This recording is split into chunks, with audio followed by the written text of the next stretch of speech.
Hello student, स्वागत है आपका हमारे यूट्यूब चैनल एजुकेशन इंग्लिश पर। इस वीडियो में हम कुछ इस प्रकार के सेंटेंसेस आपको बताने जा रहे हैं, जैसे कि कहा जाए, क्या आप में बोलने की हिम्मत है? क्या आप में चलने की हिम्मत है? क्या आप में इंग्लिश सीखने की हिम्मत है? इस तरीके के सेंटेंस को इंग्लिश में कैसे ट्रांसलेट करें, जानते हैं इस वीडियो में। तो सबसे पहले यहाँ पर हिम्मत के लिए लगाएंगे डेयर। ये आपका जो सेंटेंस रहेगा इंटेरोगेटिव सेंटेंस रहेगा। यहाँ पर एक प्रश्न पूछा जाएगा। तो आइए पहला सेंटेंस यहाँ पर लेते हैं। क्या आप में चलने की हिम्मत है? क्या आप में चलने की हिम्मत है? चलने की हिम्मत है।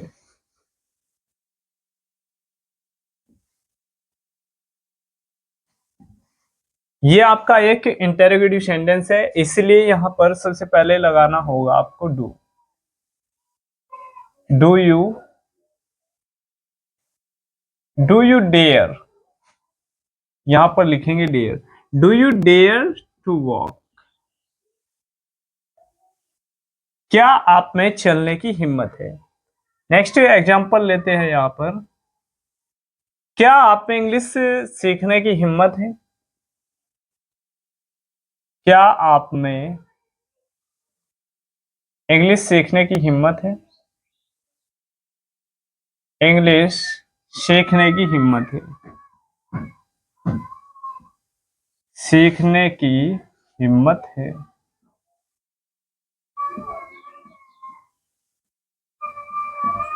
दूसरा सेंटेंस हमने लिया है, क्या आप में इंग्लिश सीखने की हिम्मत है।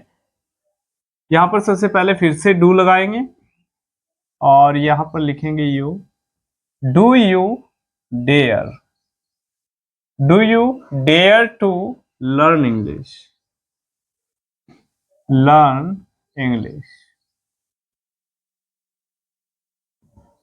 क्या आप में इंग्लिश सीखने की हिम्मत है?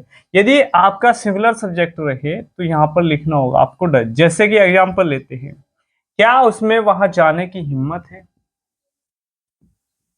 क्या उसमें वहां जाने की हिम्मत है? हिम्मत है। तो यहां पर हमने तीसरा सेंटेंस लिया है, क्या उसमें वहां जाने की हिम्मत है। तो यहां पर उसमें जो शब्द है ये आपका सिंगुलर सब्जेक्ट है, तो यहां पर आपको लिखना होगा does he dare? Does he dare to go there? To go there. तो जो हमारा सिंगुलर सब्जेक्ट होता है उसके साथ में यहाँ पर डज का प्रयोग किया जाता है। जैसे कि एग्जांपल फोर्थ लेते हैं। क्या क्या मेरे भाई में क्या मेरे भाई में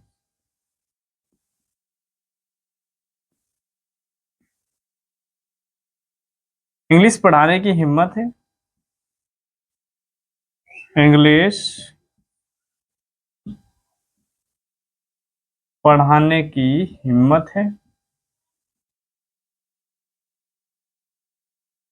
हिम्मत है। क्या मेरे भाई में इंग्लिश पढ़ाने की हिम्मत है, ये आपका फोर्थ एग्जांपल यहां पर लिया गया है। तो यहां पर सबसे पहले फिर से लगाएंगे डज, क्योंकि मेरा भाई एक सिंगुलर सब्जेक्ट है। Does my brother? Does my brother dare to teach English? To teach English. क्या मेरे भाई में इंग्लिश पढ़ाने की हिम्मत है? नेक्स्ट एग्जांपल यहां पर लेते हैं। क्या उनमें क्रिकेट खेलने की हिम्मत है? क्या उनमें क्रिकेट खेलने की क्रिकेट खेलने की हिम्मत है?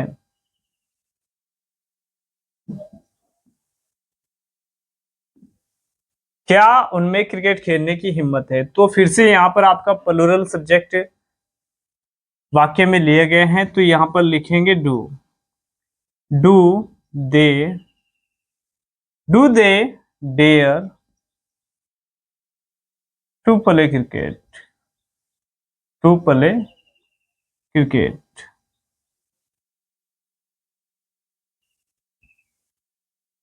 क्या उनमें क्रिकेट खेलने की हिम्मत है। Do they dare to play cricket. इस वीडियो में हमने सबसे पहला सेंटेंस यहाँ पर लिया है, क्या आप में चलने की हिम्मत है। तो यहाँ पर यू के साथ हमेशा डू का प्रयोग किया जाएगा। Do you dare to walk, do you dare to walk, क्या आप में चलने की हिम्मत है। क्या आप में इंग्लिश सीखने की हिम्मत है। तो फिर से यहाँ पर लगाएंगे do you dare to learn English. और यहाँ पर जब आपका सिंगुलर सब्जेक्ट आए तो आपको यहाँ पर डज का प्रयोग करना होगा। क्या उसमें वहां जाने की हिम्मत है। Does he dare to go there, does he dare to go there, यानी कि क्या उसमें वहां जाने की हिम्मत है। फोर्थ सेंटेंस, क्या मेरे भाई में इंग्लिश सीखने की हिम्मत है, सॉरी, क्या मेरे भाई में इंग्लिश पढ़ाने की हिम्मत है।